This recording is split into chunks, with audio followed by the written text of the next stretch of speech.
a few years when you were doing the market garden, mostly for succession planting, but it was a moon calendar. It was based on the moon. But really kind of what I settled on without ever still keeping a calendar, every 1st and 15th of the month, I will plant seeds. That's good enough, you know?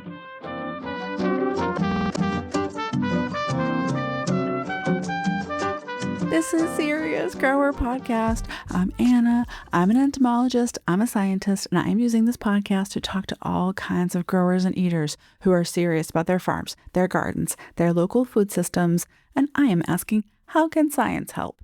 Today's co-host is Casey. She's an experienced market farmer growing in Montana's Bitterroot Valley. Her and her husband, Jesse, are transitioning into non-commercial farming. They're homesteaders now, and you will be hearing plenty from her because her experience brings so many unique perspectives and because she's my best friend. Tune in as we catch up about our weekends. I went to Missoula this weekend. We did this like ladies trip going to see the Kitchen Dwellers. They're a band from Montana. They're kind of bluegrassy, jammy. It was really fun. It was good. I was still just like recovering, I think. What, a group of moms? Yep, they're moms. It was just me and 2 other ladies, and we stayed at the Motel 6. It's funny, I could have just afforded like the real nice hotel, but I'm like, the Motel 6 people are my people. Actually, after that, I'm like, I don't know if the Motel 6 people are really my people, but still, it was great. Well, I also had a ladies' weekend. My sister and my mother and I went to Chicago. Oh, nice. We went to celebrate my mother's birthday. Wow. Specifically to Chicago because it is a center of Lithuanian American culture. Nice. However, it is not the center of a Lithuanian American culture that I thought it might be in my mind. Like, there was not a lot of tourism for people going to experience Lithuanian culture. So we did go to like a Lithuanian museum. We went to a really fun event, but none of it was in English. And we essentially just like crashed a big family get together. They were all related. The one Lithuanian family you visited. Basically, my family who came from Lithuania and they settled in like the Massachusetts area. The story is they came into Boston Harbor and got in a car and they were driving to Chicago because that is where Lithuanians went at that moment in history and got as far as Chicopee and thought, that's good enough. It's like is that Mass or what? So that's why I ended up living and growing up in New England. Wow. And not Chicago. Nice. So were there any like Lithuanian restaurants? Yes. Do they have like pierogies or what do you have? It's like a pierogi. Yeah, it is very similar to Polish. This is the embarrassing thing is that like Sarah and I did zero research before we went because for whatever reason we're like, oh, we're going to the Lithuanian Museum. We'll learn about it. But the people who go to the Lithuanian Museum already know Lithuanian history. They're going to investigate their own family. So we go and like they have like display cases of like all of their little things that were all donated by people who are a member of the community there. Like you would already know all the history before you went. So we were really confused. We had to like Google it from the museum. But apparently the history of Lithuania has been like independence and then like joining with other things. There was this era like in the 13 and 14 like medieval times where there was like all these grand dukes that ruled over peasantry and stuff like that. And then they smushed together with Poland. And then they became independent. And then they smooshed into with Russia. And then they became independent. And then the USSR took over. And then they became independent in the 90s. So like that's kind of their whole thing. And so the Lithuanian restaurant we went to was in Lamont, Illinois, which is where the World Lithuanian Center is. And it's a place called the Grand Duke. So it was like kind of celebrating the Grand Duke era of Lithuania. And I do remember at one point when I was interviewing for jobs somewhere, one of the questions was like, what's your family background in agriculture? And I was like, there's no farmers in my background because I was thinking about like my parents or like the adults I knew. But then like when I started thinking about it, I was like, yeah, like every single one was farming. Every single one. About? I know. And that's my whole family too. Just like all sides of my family, like up until 2 generations ago, they had been farmers like way on back. every single one. My mom's mom grew up on a farm. She had like 9 siblings and they all worked on the farm, and that was the thing, and they didn't even own their land or anything. They were sharecroppers, which is like they were poor farming sharecroppers without land that had to work. Schooling wasn't really in the cards unless they made it happen. And like my grandma had to board herself in town to go to school and find a place to like live just to go to high school. You know what I mean? Because there was a lot more opportunities opening up in those days. She was like, I don't want to be a farmer. I'm going to do whatever it takes to not be a farmer. So she wanted to go to school. Then she did become like a secretary, which was one of the few things women could do for in the army. And that's how she met her husband, army. And then my mom was like, well, I don't want to do that. I want to move to the city. And so it just like opportunities opened up. And, I don't know if part of it was just like rebellion against what your parents do. I think it was just like, this is the best opportunity for me and my kid. Let's do that. And now here I am going back to the farm because I'm like, this is the best way. My kid, he's like, well, I want to go to a city. So we'll see. And just going to keep flip flopping back and forth. I don't know. Pretty interesting to think about it though. But we kind of do lose that like knowledge of like farming all in between, and have to relearn it and start over again. Yeah. A lot of our Grangers, they didn't grow up on farms. They are learning it themselves. So I love that so much though, because it's so quintessentially American to me. Is that like you would be so defiant as to reject your parents' culture, your parents' way of doing things. And there's so much opportunity. Like, I think that really is the thing that always made me feel patriotic is like anybody can do anything. Like, America is magic. But at the same time, like that same like do anything attitude is the thing that makes young people think that they should start over fresh every time. right. It's like the American individualism. And Yeah, it's what allows you to do anything and be completely different and reinvent yourself, even though like your family was this. But it's the thing that maybe holds you back from taking advantage of that institutional knowledge and that generational knowledge. I know there's this whole idea of like the American individualism, and it's like, yeah, we can do whatever we want and we'll figure it out. But it really does take like a community. Like, you couldn't just move out into the country, farm completely for yourself. Everything culture wise is like moving so fast, but also we are like more mobile than ever and able to just go to the place that suits us the best. And what would that be like then? That would just be like if we all moved to a place where everyone was the same as us. Could you imagine? What would culture get to be like then? I don't know. It's like that polarization issue, right? Like, this is something I've always experienced because I've spent my whole young adult life living in places where I was working for universities. So I was too liberal to fit in with rural communities in general. I was an outsider and I was probably too liberal, but I also was like a little too conservative to hang out with the college types, like all the professors. I found myself putting my foot in my mouth and saying the wrong thing all the time in front of my colleagues who were, just teaching classes. Uh-huh. I became a very weird person. I know. Well, it's funny how you do will kind of like melt yourself to fit in with wherever you are. When I moved to Lexington, Kentucky, and I was living like right in the city, Yeah. not so many like hippie sorts there, but lots of punks. And I was like, well, close enough. People from outside of New England, they look at us in New England, all the different states, and say, they look all the same to me, but we can tell the All difference, the right? states, yeah. Yeah, like all like the very distinct cultures there are in Vermont versus New Hampshire. And I was like, it's like the difference between a hippie and a crust punk. Like I an know. outsider would look at a crust punk and be like, oh, look at that hippie. But I would look at that and be like, ugh, that crust punk, they probably just jumped off a moving train. And well, it's funny at the time I was really like, close enough. I wasn't going to be there for that long to like do a deep dive search for exactly my people. Right. Okay, this will do for now. And it was like very, very similar, kind of this sort of countercultural, music inspired. Even if it's not the type of music exactly I listen to, but like I can get down with that too. It's like hippies live in the country, punks live in the city. That was the only difference. Like now that I'm in a city, I'll be a punk for this It's not summer. that far off. Yeah, it wasn't that far off. And I loved all the people that I was hanging out with that summer, and they loved me too. And it wasn't like I was any outsider. like, come to our house party. Good people, though. I have been reminiscing about a period of my life where I was really into punk, like screamo. It was a period of my life. I had a lot of fun. I maybe didn't have as much luck as you did fitting in because I was showing up to punk rock shows like dressed kind of business casual a little bit.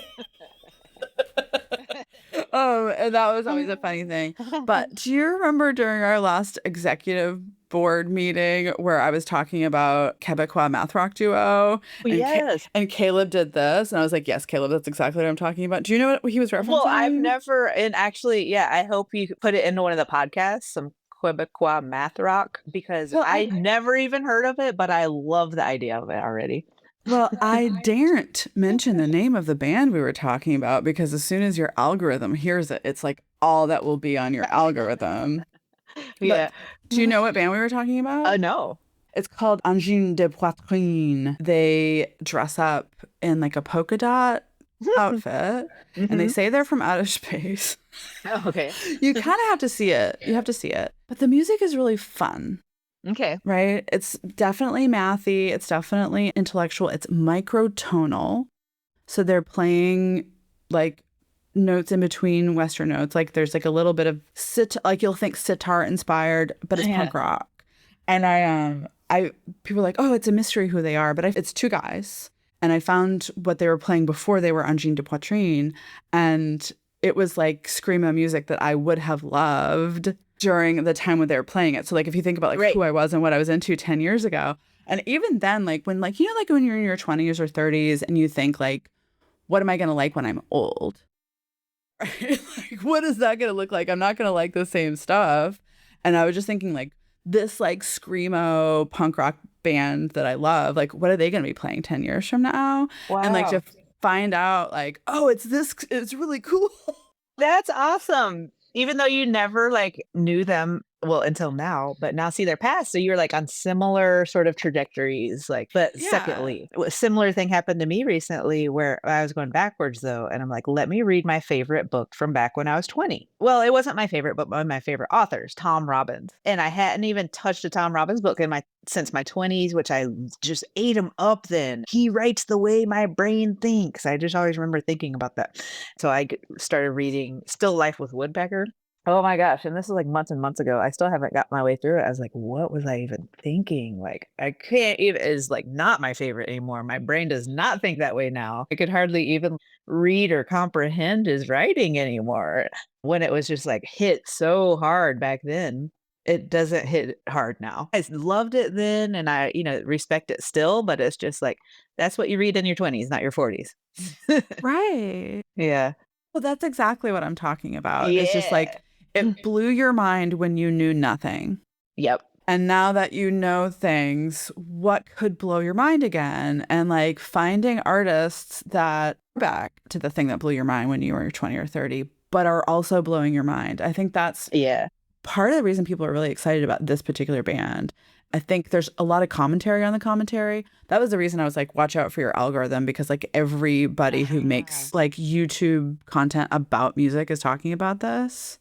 Well, that's what I'm really into right now, actually, is like music that is kind of on the cusp of different sort of genres, but Yeah. also mind blowing in its own unique way. Like you're saying, it's microtonal, like notes between notes. I know what you're talking about, like sitar music, or so many other like world music is not a 7 note scale like our American music that we listen to for almost all of our life. And you hear these other notes and you're like, that doesn't line up in our scale. Almost all the music I've ever listened to has been a 4/4 time signature. And it's really hard if you don't have that infused into your brain to like break out of a 4/4 time signature. There's so much conjunction with like Latin rhythms and also African rhythms because of just like the way music kind of came with people to the Americas. Like, the African like slave trade at the same time, like infused with like Caribbean culture, I think is pretty mind blowing. But then, yeah, go to the other side of the world, go to India. You will never hear a 4/4 time signature. The music is so different, it's hard to even understand. Come to find out what we really like what is like the really exciting art is something that matches what we want and are used to, but breaks it just a little bit. Exactly. Not too much. It can't be too challenging. Blending 2 genres, maybe like mariachi reggae or something like that, you know? Yeah. Microtonal, but funky and fun to dance to. Or Mhm. I heard a story about somebody who's saying that like Frank Sinatra and Ludacris, the rapper, did this a lot in their singing style. You couldn't hear it unless you studied music theory, but they would do like these classic standard things and then break away from it just every once in a while. And you're like, Mhm. ooh, I don't know why I like that, but I do. Yeah. It really, like, throws you for a loop, and it's like, it makes you wanna keep listening. It's like, "Will I hear it Mm. again? I'm gonna look out for it next time." But it can't be too different. Not too different, but just every once in a while, you throw in, like, boop, a B sharp minor. It's like, dude.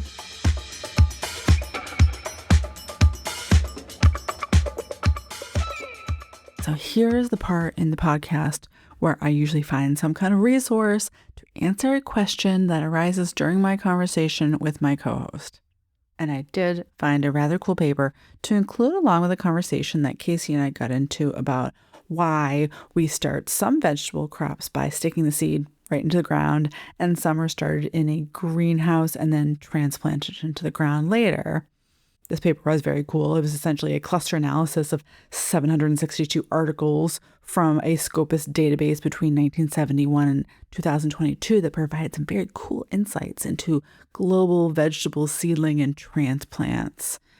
The goal of this paper was to understand how to produce transplants for faster harvests, improved efficiency, and higher profitability.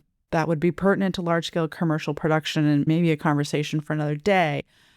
But what if you're just trying to grow food for your family or for the joy of it? When do you put your time and effort into growing a transplant or buying a transplant when you can just stick a seed in the ground and exercise a little bit of patience, of course? My conversation with Casey also reminded me of a moment in my life when I was a student learning to become a researcher and learning to become an extension educator. I was rather influenced by Everett Rogers' book on the diffusion of innovations. This is the process by which new technologies are adopted. Every time I felt a little culturally marooned living in rural America, I was always slightly comforted by something they call the homophily heterophily paradox.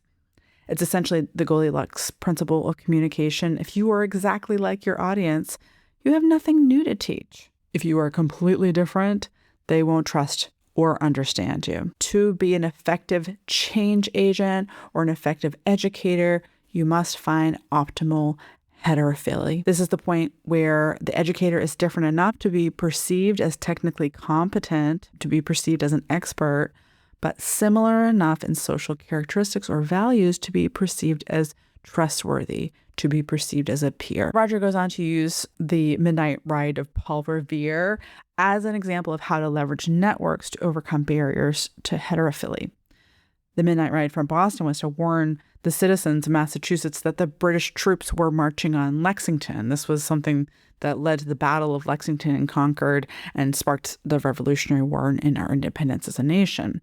In my family lore, we always assumed that Paul Revere was the one who was made famous by this ride because his name fit best in the Longfellow poem, better than any of the other riders.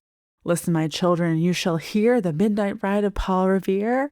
Sounds a lot nicer than shut your pie holes, children, and grab your draws. Here's the story of William Dawes. However, Paul Revere was just a much better messenger because he was such a busybody. He knew all the right people to tell that the British were coming. Thousands of American militia were mustered along Revere's route. Well, no one from Waltham joined because William Dawes just didn't know the right people. He was just knocking on random doors. I really relate to this story, and I'm going to take it all to heart. It is critical to find a balance between being too focused on data versus putting yourself into the shoes of your audience. And if all else fails, find a smart person that has the perspective you lack. Back to my conversation with Casey. A couple years ago, and it was summer squashes where I had started some in just little square pots. And then at the same time I planted those established plants, I direct seeded one after the other, just like zipper sort of transplant, direct seed transplant. after not even very long. Those direct seed ones were way bigger and healthier and happier than those ones that had been transplanted just because of that root disturbance. They did not like it. That's Yeah. interesting. What a nice little natural experiment you did. It was. It was kind of, it was like, I will always direct seed from now on. But at the same time, I have had like success, transplanting. I think it just comes down to just like transplant on a appropriate day. Don't do it when it's 90 degrees sunny. Also, don't do it when it's too windy. Dry out your roots. If you have like a calm, just like cloudy day, that's the day to do it. It also sounds like leaving them in their transplant trays for too long is part of that. Like, Yeah, there's the root bound factor for sure. But even without the root bound factor, you know how those roots of cucumbers, squashes, melons, they all hate being transplanted, I swear. yeah. This is very interesting to me because, like, from a commercial point of view, I think the reason that people are more likely to like start those from transplant is that they don't want to wait for the perfect time. Like, they don't want to wait until the soil is the right temperature. But if Yeah. you're a home gardener or you're doing it for yourself, direct seeding makes a lot more sense because you can wait until the soil temperature is the right temperature. You can wait until the right time of year to do it, and you don't have to worry about transplant shock or worry about labor or worry about like how long it'll take you to plant an acre, like that kind of thing. Yeah, when we were growing for market, we wanted to have crops as soon as possible. So we started so many things from seed and then had like a huge area dedicated to our seed starting greenhouse. And then we'd always have extra starts we could sell. That was a lot of our income, at the beginning for local farmers markets was selling the extra starts we had. And I think that's the same with a lot of like market farmers too. Just like grow twice as much as you need and then sell those starts. And that's like a big boost of income to start the season when you don't have that much stuff.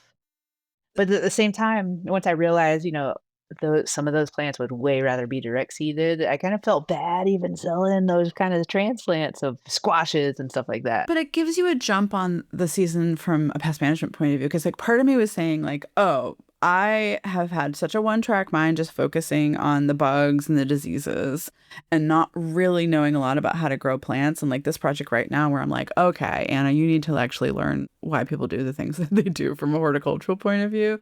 This has been the thing that surprised me the most is that, like, there are certain things that, like, you would just do them really differently if you were a home gardener or a non-commercial farmer. Finding out the whys of things has been really cool. A lot of times the transplants, it would be better from a weed management perspective because then you Yeah. can just like, well, Get out ahead of it.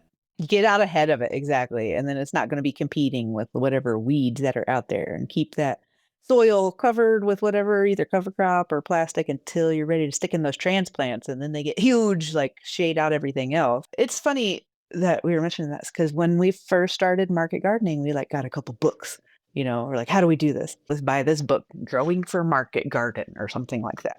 But it wasn't even about growing for market because it was written by this lady on what was the name of that like commune in Louisa Oh, County, Twin Virginia?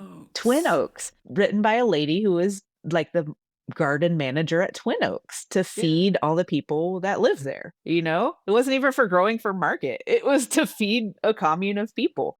And we're like, this isn't exactly what we envisioned, but Yes, that but if was Twin Oaks was anything, they were very good at making a living to support the community, right? Weren't they very industrious? Like, I remember they made hammocks.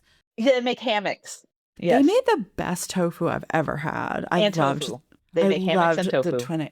And apparently they were making books for people who are market, like, they probably just said, what's the best way we can make money selling this book?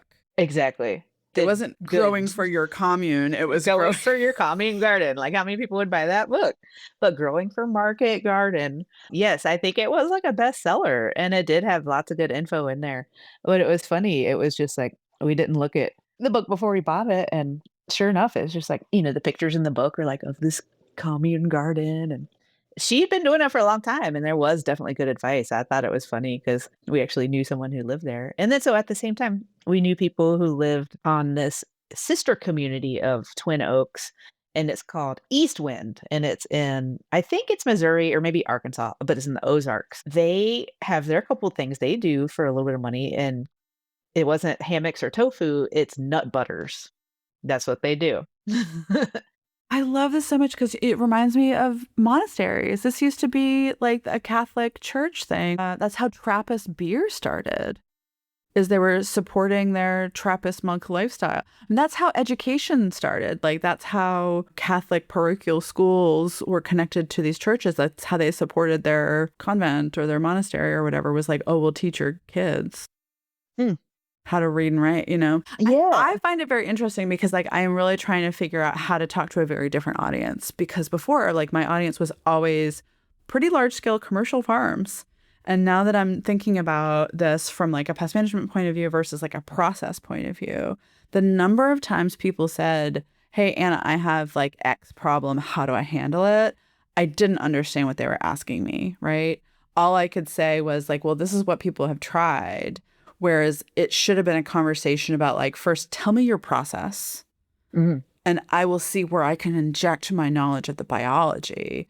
But a lot of the times the biologists don't have a lot to offer because they don't understand the processes. And like that's what I'm learning right now. Yeah, that's interesting. The Growing for Market book, it was just, this one lady's experience having gardened for like 40 years, trying to feed people with the most food that she could produce from this like size area. We did learn quite a bit. My process is not the same as hers because she had like a very just like regimented calendar, which is something I've just never done. I've done it more by feel, I'm like, it feels like it's about time to plant more lettuce, or honestly, I kinda compromise between the 2 things because I was like, I really just need to get better about succession planting, like succession crops. Sometimes I'd be, like, harvesting the radishes and be like, "Shit, I never planted any more. Better do that now." I was, like, a little late for that when you're harvesting them, right?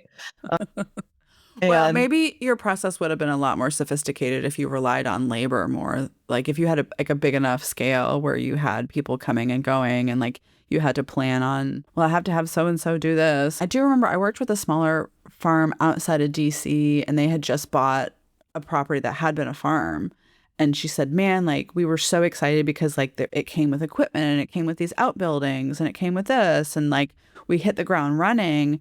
And had been farming at that spot for maybe 2 or 3 years at that point. And she said, little did I know the most valuable thing that we got from the people who we bought the farm was their crop schedule, yeah, exactly.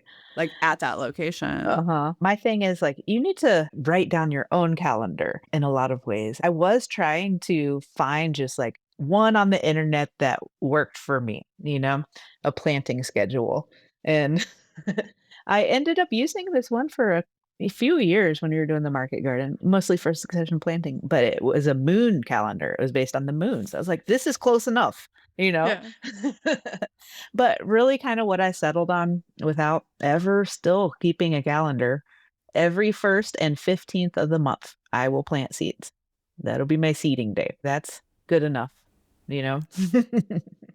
Man, I'm learning a lot about myself and how I communicate because, like, whenever people go, can you just tell us when to do this? Like, when to do that? And I'm like, no, no, no. Every site is different. Every system is different. I cannot tell you what to do, but everybody's hungry for a little bit of structure. So it makes so much sense that, like, the moon calendar, even though it is ridiculous, Yeah. is so attractive because at least you start with something. Like, you start with some It framework just and then all it was a calendar, you know?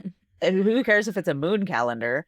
But, they were this moon calendar, it was, like, right around full moon, don't do anything in your garden.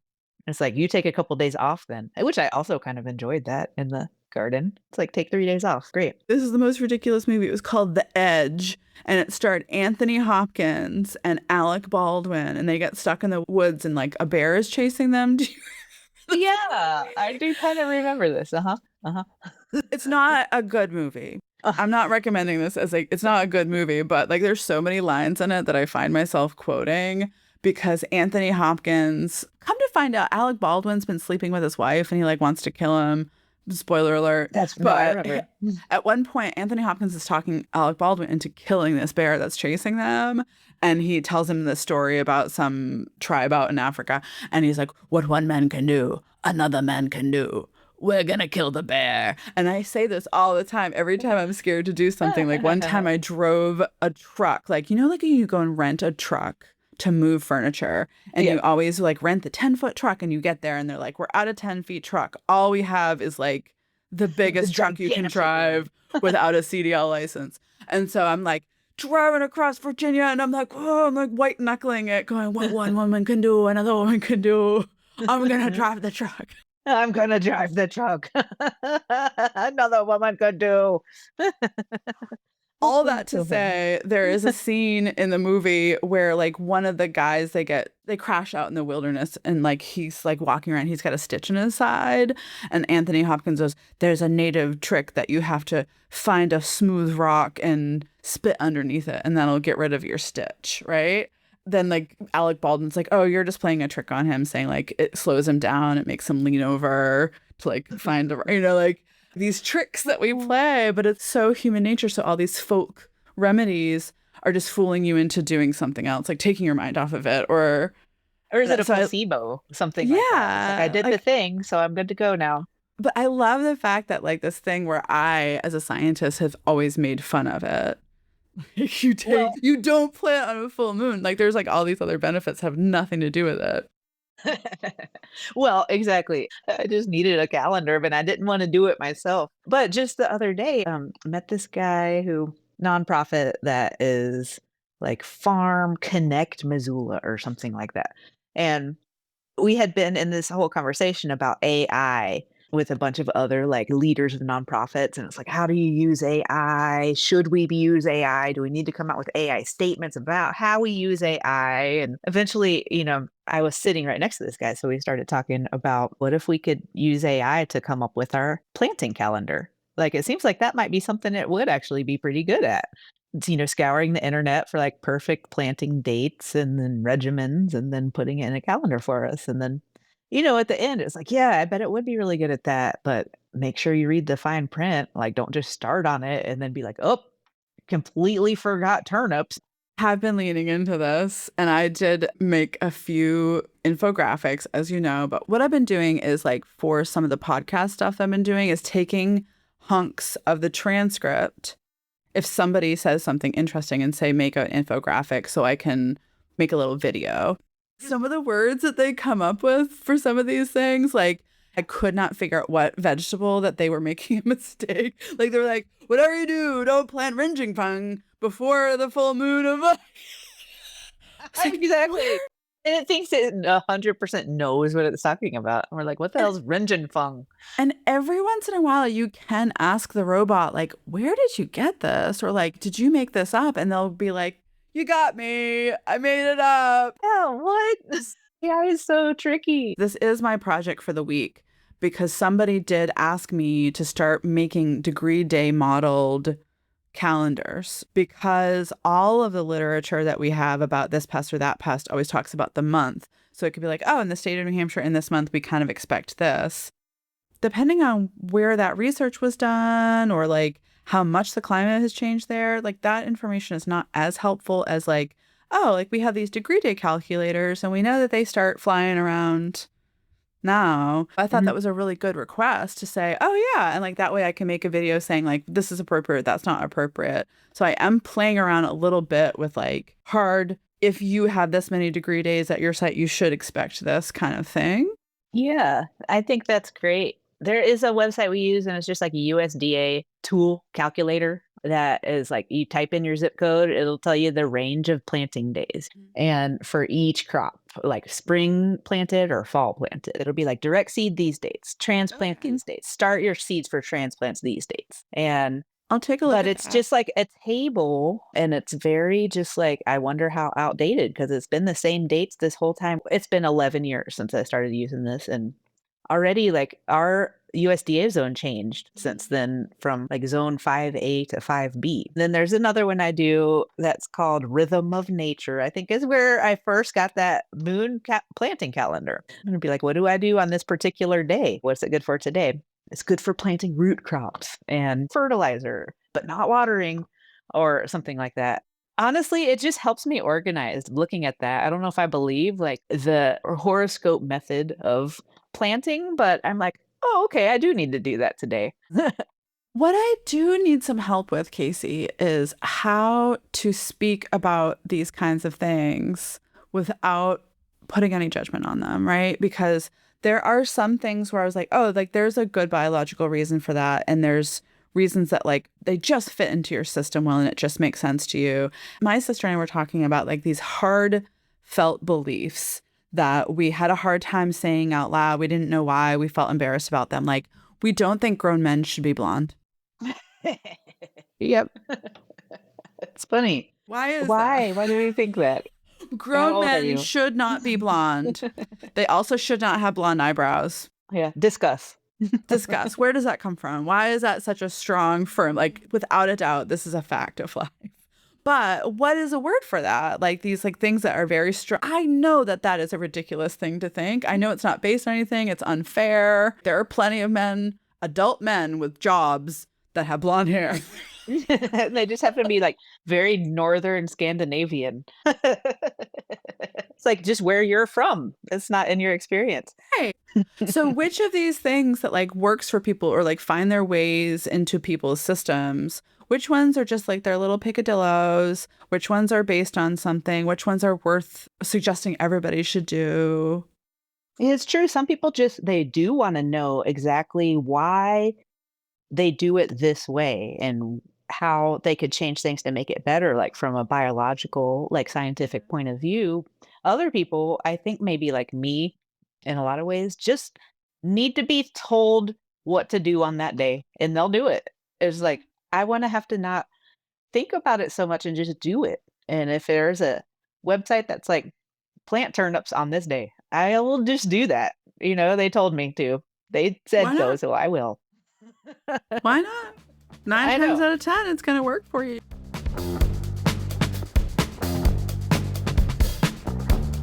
I will leave it there for now, but I would love to hear more from you about what kind of systems you use. Do you use somebody else's calendar? How long did it take you to develop your system?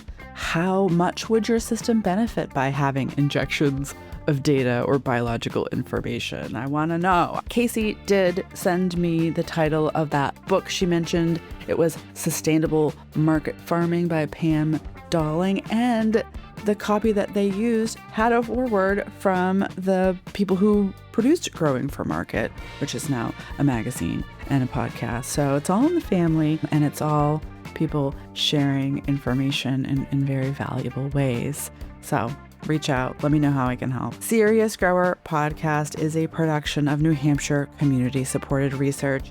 If you were interested in becoming a co-host or would like to learn more about our mission to democratize agricultural research, visit our website at nhcsr.org. Make sure to check out our YouTube channel at NHCSR, where we're sharing insights from the agricultural research community and vlogging our research efforts on the farm. You can support this work by liking and subscribing, and even better, consider joining our Patreon community.